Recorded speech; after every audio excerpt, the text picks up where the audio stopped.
Japan's ties with the United States remain strong.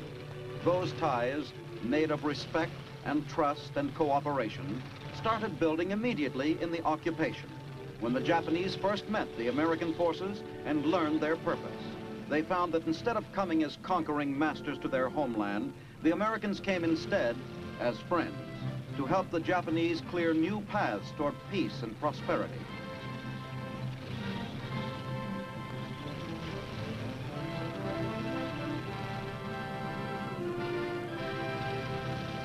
To the Herculean task of rebuilding their devastated nation, the Japanese people themselves brought their native gifts of diligence, industriousness, and persistence. With a devotion that matched that of any people in the world's history, they labored hard to remove the evidences of war from their beloved land.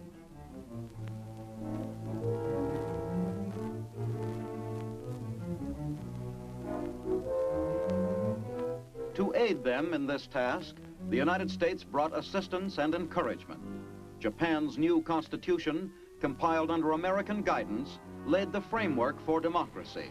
It gave the people the right to exercise their sovereignty through their elected representatives. As a result, the phenomenon of free elections, a condition which Americans accept as casually as they accept the air they breathe, began to appear for the first time in Japan's long history. Political parties sprang up and campaigned for their candidates in the free-swinging style of a democracy. Women were given the right to vote. Japan's new constitution brought other changes. Civil liberties were guaranteed for all persons, men and women, rich and poor. The press had always been a tightly controlled voice of the state in Japan. The militarist government before the war had used it to keep the people deluded and submissive. Under the occupation, the press was made free, and with freedom of the press came the other great freedoms of democracy, freedom of speech and freedom of assembly. Democracy was new and strange to the Japanese people, but they responded to its exhilarating effects with seriousness and responsibility. Another great reform brought by the occupation was the redistribution of farmland. At the end of the war, 2/3 of Japan's farmers were tenants, working land not their own, for only a small share of the crop. Today, as a result of the land reform program brought about in the occupation, 90% of Japan's farmers have a piece of land of their own. The total amount of arable land in Japan is small. The average farm is only 2.5 acres, compared to 155 in the United States. Because of this, the average Japanese farmer is not wealthy, but he tends his land carefully, conserving every precious inch of it, and the fruits of his labor are his own. He is independent, and independence was long the Japanese farmer's dream.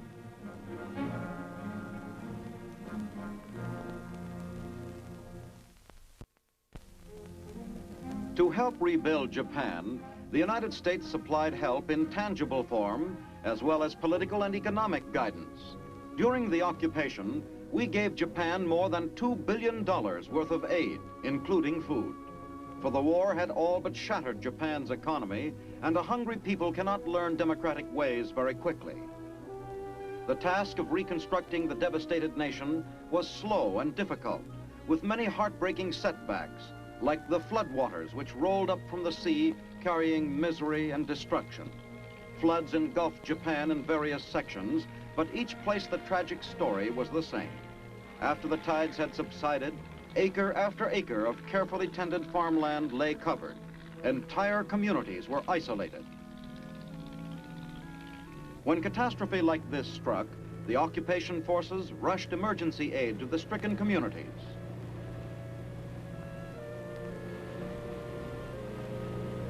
The Army's Medical Corps assumed the task of pushing through whatever obstacles it could to deliver needed personnel and equipment.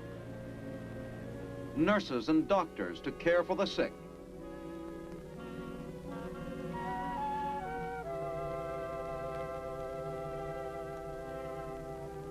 Medical supplies to ward off disease. Food and clothing.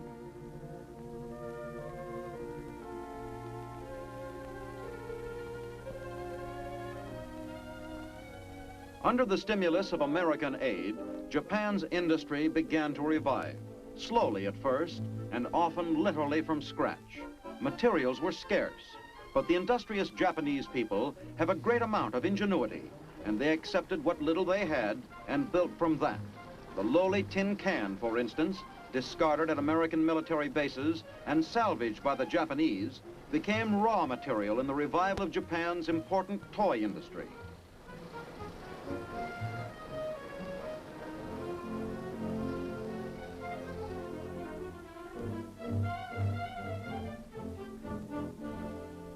The sea has always been an important source of Japan's food supply, and since ancient times, her fishing fleets have been her greatest industry. In normal times, her fishermen bring in 1/4 of the world's fish products, but the end of the war found almost half the fleet sunk or out of commission, and what was left was in harbor for lack of fuel and equipment.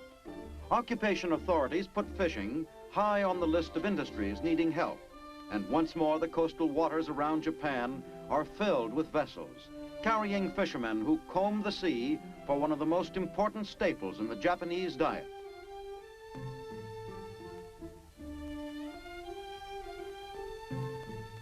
Japan's textile industry, including its famed silk mills, was one of the first industries to be revived. Today, although it has been hampered by diminishing markets, textiles make up nearly half of Japan's exports. Japan's heavy industry began to grow, such as the shipbuilding industry, which revived the nation's merchant fleet to carry Japan's exports into the world markets. This industrial rebirth was spurred not only by American aid, but also by Japan's own affinity for industrialization. Since the 19th century, Japan has been mastering the techniques of industrial production, matching the best records produced during the Industrial Revolution in the West. This ability once made Japan the strongest nation in all Asia, but the war set her back some 10 years behind the West in industrial techniques.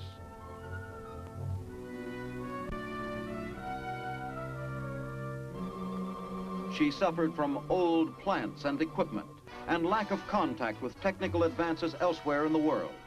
But with American help, she started to catch up. Not only government help, but private American investment as well has helped Japan in this effort. Some of the United States' leading industrial enterprises, encouraged by investment incentives, have developed a private technical assistance program which is aiding Japan immeasurably. And once again, Japan is ahead of every other nation in Asia in knowledge of mass production methods.